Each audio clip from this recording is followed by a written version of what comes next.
नमस्कार दोस्तों। दोस्तों आज कहानी सुना रहा हूँ आपको एक कंचन डॉक्टरनी की है जो काफ़ी खूबसूरत होती है और इसकी सुंदरता देखने के लिए लोग बाग मरीज बन बन के आते हैं उसकी क्लिनिक।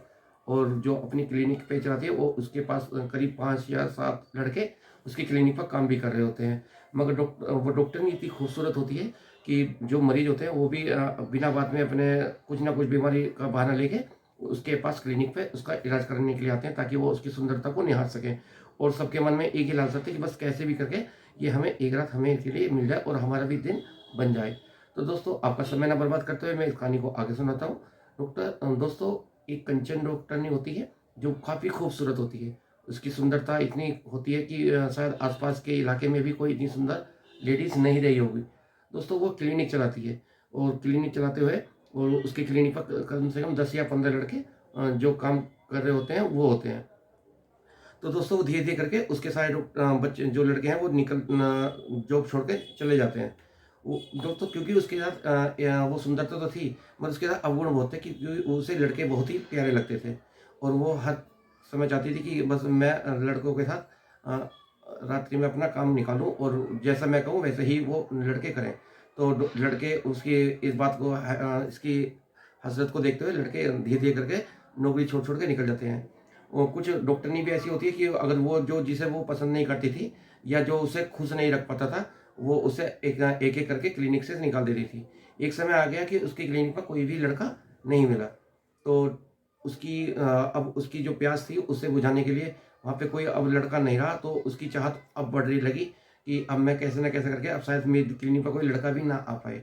क्लिनिक से थोड़ी-सी दूरी पर एक घर था, जो लड़का पढ़ाई लड़का इंटर कर रहा था मगर लड़का भी बेहद डॉक्टरनी की तरह ही सुंदर था।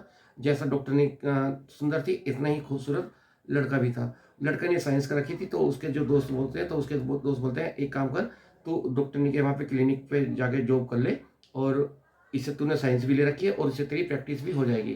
दोस्तों, उस लड़के का नाम होता है दीपक। दीपक इस बात को अपने घर में एक रात अपने अपनी माँ से पूछता है कि माँ से कहती है, माँ बेटे ना तू कर ले। तो वो लड़का कैसे ना कैसे करके वो उसकी क्लिनिक चला जाता है और वहाँ पे डॉक्टर के सामने इंटरव्यू दे देता है। डॉक्टरनी के साथ जब इंटरव्यू देता है तो डॉक्टरनी जो होती है वो उसे नीचे से ऊपर तक पूरा देखती है और उसका इंटरव्यू में कहती है कि आप क्या कर रहे हैं? तो लड़का उसे सारी अपनी घर की जो भी स्थिति थी वो सब कुछ बता देता है कि मेरी माँ है और मेरे पिताजी नहीं है और मैं इस तरह करके अपना जीवन व्यापन कर रहा हूँ और मैं अपने भाइयों को पढ़ा नहीं पा रहा हूँ। तो हमारे मुझे कुछ पैसे मिलेंगे तो मैं अपने घर को चला पाऊँगा। तो डॉक्टरनी इस बात से राज़ी हो जाती है और डॉक्टरनी कहती है कि मैं आपको 10,000 रुपए दूँगी, इससे ज़्यादा तो मैं आपको नहीं दे पाऊँगी और जैसे मैं बोलूँगी आपको वैसा ही करना पड़ेगा। तो लड़का राज़ी हो जाता है, लड़के को ल और क्या चाहिए होता है लड़के को, क्योंकि वो उसकी थोड़ी माली हालत होती है और वो उसे पैसे की ज़रूरत होती है, वो पैसे के लिए नौकरी को जॉइन कर लेता है। तो डॉक्टरनी कहती है कि मेरी एक और शर्त है, उसे भी आपको मानना होगा। तो लड़का थोड़ा-सा हिचकिचाता है और पूछता है कि ऐसी क्या शर्त है कि आप। तो डॉक्टर ने बता दिया कि आपको मेरे साथ ही घर पे रहना होगा क्योंकि मैं घर पे अकेली रहती हूँ और इसलिए आप मेरे साथ ही घर पे रहेंगे और सुबह जब मैं क्लिनिक पे आऊँगी तो आप मेरे साथ क्लिनिक पर आएँगे। तो लड़का हिचकिचाता हुआ है फिर थोड़ा सोचता है और फिर वो जॉब कर लेता है क्योंकि उसे जॉब की बहुत ज़्यादा ज़रूरत थी, तो वो जॉब कर लेता है। तो दोस्तों डॉक्टर जो लड़का था दीपक, वो पूरे दिन क्लिनिक पर काम करता है और शाम को जब डॉक्टरनी कहती है कि अब एक काम करो मेरा ब बैग पकड़ लीजिए और अब हम घर चलते हैं। तो लड़का भी उसका बैग पकड़ता है और सीधे-सीधे चल देता है। कार डॉक्टरनी चला रही होती है और लड़का बैठ जाता है पीछे। तो डॉक्टरनी कहती है कि एक दीपक आप एक काम करो, आप आगे आ जाओ। तो लड़का थोड़ा हिचकिचाता है और फिर वो डॉक्टरनी के दोबारा कहने पर आगे वाली सीट पर बैठ जाता है। डॉक्टरनी थोड़ा-सा और आगे चलती है, वहाँ पे एक वाइन शॉप पड़ती है, वाइन शॉप पे जाके डॉक्टरनी बोलती है कि दीपक एक काम करो, वहाँ पे जाके एक व्हिस्की की बोतल ले आओ जिसे तो लड़का दीपक चला जाता है और वहाँ से जाके एक व्हिस्की की बोतल ले आता है। अब धीरे-धीरे करके वो दोबारा कार में बैठते हैं और अपने घर पे जाके उतर जाते हैं। अब घर पहुँचते ही डॉक्टरनी कहती है कि दीपक एक काम करो, अब ये बैग लेके आप घर के अंदर चलो और मैं फ्रेश होके आती हूँ। तो दीपक आराम से जाके सोफ़े पे बैठ जाता है और वो पानी पीना शुरू कर देता है। इतने में जो डॉक्टरनी होती है थोड़ी देर बाद वो फ्रेश होके आती है, तो अब तक तो वो पूरे कपड़ों में थी, अब वो सिर्फ़ एक गाउन में आती है और गाउन गाउन भी ऐसा था कि वो पारदर्शिता होता है, उससे उसकी सुंदरता और भी बढ़ गई थी। तो दोस्तों दीपक का मन वहीं थोड़ा-सा हिचकिचाता है कि ये क्या है, अब तक तो मैंने इस डॉक्टरनी को पूरी के कपड़ों में देखा था और अब ये ऐसे कपड़े में आ रही है। और इससे इसकी सुंदरता और भी ज़्यादा बढ़ गई है। तो डॉक्टरनी को एकमुश्त देखता रहता है। तो तभी डॉक्टरनी चोरी-छुपी नज़रों से दीपक को देख लेती है और दीपक से पूछती है, "दीपक, तुम ये क्या देख रहे हो?" तो दीपक जो होता है थोड़ा-सा थोड़ा उसका उसका संयम खो जाता है और तुरंत ही डॉक्टरनी से पूछता है कि नहीं डॉक्टरनी साहब, मैं तो शायद कुछ नहीं देखा, बस मेरी तो गलती से आँखें चली गई थी। तो डॉक्टरनी कहती है कि कोई बात नहीं दीपक, ये ऐसा होता है इस उम्र में, कोई दिक्कत नहीं है। अब डॉक्टरनी खाना बनाती है और खाना-वाना खिला के कहती है कि दीपक, अब वो जो हम वाइन की बोतल लेके आए थे, अब आप उसको ले आइए। अब दोस्तों दीपक वाइन कभी पीता नहीं था, तो दीपक डॉक्टरनी की ज़िद करने पे दीपक भी वाइन पीना शुरू कर लेता है। पहला पैक लगाता है, फिर दूसरा पैक लगाता है। तो वो 2 पैक लगाने के बाद डॉक्टरनी कहती है कि दीपक आओ, अब हम सोने की तैयारी करते हैं। तो दीपक कहता है मैम मेरा कमरा कहाँ है? तो डॉक्टरनी कहती है जिसका नाम सोनी होता है, तो वो सोनी डॉक्टरनी कहती है कि दीपक एक काम करते हैं कि मेरे पास यहाँ पे ही मेरे बेड पे ही सोना होगा आपको। तो दीपक बड़ी हिचकिचाता हुआ पूछता है मैडम एक साथ दोनों कैसे सो सकते हैं हम? तो डॉक्टरनी कहती है क्यों? आप आइए और कोई दिक्कत नहीं होगी, आप आके मेरे साथ सोइएगा। मगर दोस्तों दोनों को नशा इतना हो चुका था कि वो एक बिस्तर पे चले गए। अब डॉक्टरनी कहती है कि दीपक से कि दीपक अब आपको मुझे खुश करना होगा। तो दीपक पहले तो हिचकिचाता है मगर वो डॉक्टरनी की खूबसूरती देखकर वो मोहित हो गया होता है। वो उसे भी बस डॉक्टरनी ही चाहिए होती है कि वो सोचता है कि चाहे मेरी नौकरी अब रहे या ना रहे मगर मुझे इस डॉक्टरनी के साथ रहना ही है। तो दोस्तों करीब 1 घंटे का खेल चलता है और 1 घंटे के बाद जब वो दोनों अलग होते हैं तो वो कहते हैं कि मैम क्या मेरी अब जॉब पक्की है आपके पास? तो मैडम कहते डॉक्टरनी कहती है सोनी जो होती है वो कहती है कि नहीं अभी आपको एक प्रैक्टिस आपका तो आज जो आपने जो मुझे वो दिया है परफॉर्मेंस या मुझे कभी नेक्स्ट परफॉर्मेंस आपकी ऐसी लगी तो फिर मैं आपको परमानेंट रख लूँगी। मगर दोस्तों दीपक कहता है कि मैम कोई टेंशन नहीं है, आप मेरी परफॉर्मेंस देखें, मेरी परफॉर्मेंस बहुत बढ़िया रहेगी।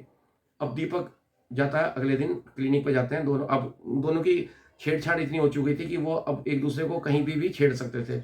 अब क्योंकि अब वो तो एक बॉयफ्रेंड और गर्लफ्रेंड की तरह रह रहे थे। अब वो कभी कार में चलते हुए दीपक को उससे छेड़ रहा है या सोनी डॉक्टरनी जैसे होती है वो उसे छेड़े। मगर क्लिनिक पे वो ऐसा काम नहीं करते थे। अब दीपक अगले दिन आता है तो अगले दिन वो वही काम फिर दोबारा चालू होता है। तो इतने में लड़का कहता है कि शायद मुझे परफॉर्मेंस के लिए मुझे कुछ करना पड़ेगा, नहीं तो शायद हो सकता है कि डॉक्टर ने मुझे जॉब से निकाल दे। तो ताकि मैं फिर अगर मैं जॉब से निकल जाए तो मेरा परिवार कैसा चल पाएगा। तो दीपक जैसे भी कोशिश करता तो वो डॉक्टरनी से कहता मैम आप एक काम कीजिएगा, अभी 10 मिनट रुकिए, मुझे 10 मिनट का टाइम समय दीजिए ताकि मैं कुछ सामान ले आऊँ और मैं फिर आपके पास आऊँगा। तो डॉक्टरनी है व्हाई नॉट, आप कर सकते हैं, मुझे कोई दिक्कत नहीं है, आप 10 मिनट क्या आप 15 मिनट ले लीजिए। तो लड़का भागा हुआ जाता है और केमिस्ट की दुकान पे जाता है और वहाँ से कुछ टैबलेट लेता है और वहाँ से भागे आता है। फिर वो डॉक्टरनी के पास जाता है तो डॉक्टरनी से कहता है कि डॉक्टरनी साहब मैम आप एक काम कीजिए, आप आज मैं दारू नहीं पीऊँगा, आप ही दारू पीना। तो डॉक्टरनी कहती है क्यों? आज आप क्यों नहीं पिएँगे? तो मैम जो मज़ा वो आपके साथ बिना दारू में है, वो दारू के साथ मज़ा हमारे साथ नहीं आने वाला। तो डॉक्टरनी कहती है कोई बात नहीं दीपक, जैसा तुम कहोगे मैं वैसा करने को तैयार हूँ। अब डॉक्टरनी क्या होती है कि डॉक्टरनी नशा ले लेती है और वो बिस्तर पे लेट जाती है। अब लड़का क्या होता है कि लड़का आधे घंटे गोली लेता है और आधे घंटे तक वेट करता है ताकि उसके जो गोली का असर है उसके साथ आ जाए। अब लड़का डॉक्टरनी से कहता है मैम आप मुझे अब वो करने देंगे जैसे आज तक शायद आप मना ना करें। तो रोकने के लिए मैंने दीपक आज तक आपको किसी चीज़ से मना नहीं किया, आप जैसा चाहें वैसा कर सकते हैं। अब इस बात पर आकर डॉक्टर ने कहा कि ये चलो ठीक है, अब वो आधा घंटा हो जाता है, अब वही काम जो कल रात हुआ था, अब वही काम दिन में होना शुरू हो गया। मगर आज लड़के की हैवानियत इतनी बढ़ चुकी थी कि वो उसने इस कदर उसको यातनाएँ दी हैं कि बस पूछो मत। अब वो कह रहा था कि अब उसने आँसू आ गए डॉक्टरनी के। अब वो डॉक्टरनी कहने लग रही कि ये वही दीपक है जो कल परफॉर्मेंस दे रहा था या आज हो। तो वो डॉक्टरनी की ऐसी-ऐसी आवाज़ें निकलवा ली आज उसने कि बस पूछो मत ना। अब डॉक्टरनी कह रही थी कि अब मैं क्या करूँ? ये तो इतना हैवान जैसा लड़का है और मुझे चाहता भी बहुत है, तो अब क्या कर सकते हैं? तो डॉक्टरनी बड़ी खुश थी मगर उसकी परफॉर्मेंस को देखे उससे, क्योंकि आज तक ऐसा कोई लड़का मिला ही नहीं था जो उसे इस तरह कर सके प्यार।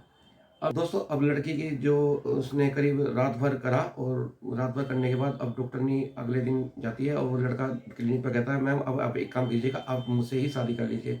अब इस बात को सुनकर डॉक्टरनी थोड़ा-सा सोचती है और वो पूरे दिन क्लिनिक पे बैठे हुए यही सोचती रहती है कि दीपक ने जो कहा है कि क्या मुझे शादी उससे कर लेनी चाहिए, तो वो अपने वकील के पास जाती है और दीपक से उसका आधार कार्ड ले लेती है और कहती है वो वकील से कि मैं इससे कल कोर्ट मैरिज करूँगी और आप एक काम करना कि मैं लड़के को लेके आऊँगी, आप हमारी शादी करा देना।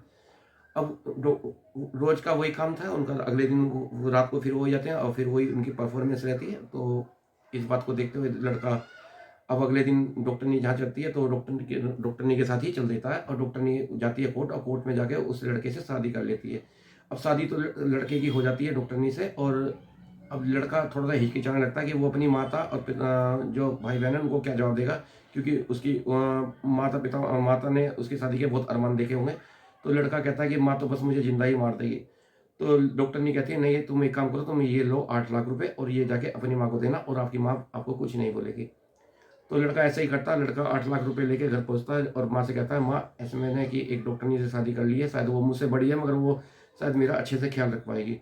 तो लड़के की माँ थोड़ा-सा गुस्सा होती है, और जब वो लड़का पैसे निकाल के देता है तो वही जैसे डॉक्टरनी ने बोला था कि माँ कुछ नहीं खाएगी, तो माँ एक तरीके से खुश भी हो जाती है, क्योंकि इतनी हालत बुरी थी कि उनके पास कोई खाने-पीने के लिए पैसे तक नहीं थे। तो उस पैसों से उसका रहा-गुज़र अच्छा हो सकता था। तो माँ ने उसकी एक बात बोला कि बेटा एक काम करना और अपनी बहू को घर लेके आ जा। तो लड़का बोलता है कि नहीं माँ, डॉक्टरनी तो रहेगी वो अपने घर, और मैं भी उसके साथ ही रहूँगा, और शायद वो आपका काम ना कर पाए मगर वो आपको ऐसी कोई भी चीज़ की कमी नहीं आने देगी कि जिससे कि आपको परेशानी आए। कोई अच्छी लग रही हो कहानी तो आप मेरी वीडियो को लाइक करना, शेयर करना, सब्सक्राइब करना बिल्कुल मत भूलना दोस्तों। तो मिलते हैं दोस्तों किसी और वीडियो में। अगर आपको ये वीडियो अच्छी लगे और इस बारे में आप क्या कहना चाहते हैं तो शायद कमेंट सेक्शन में ज़रूर बताएँ। तब तक के लिए नमस्कार।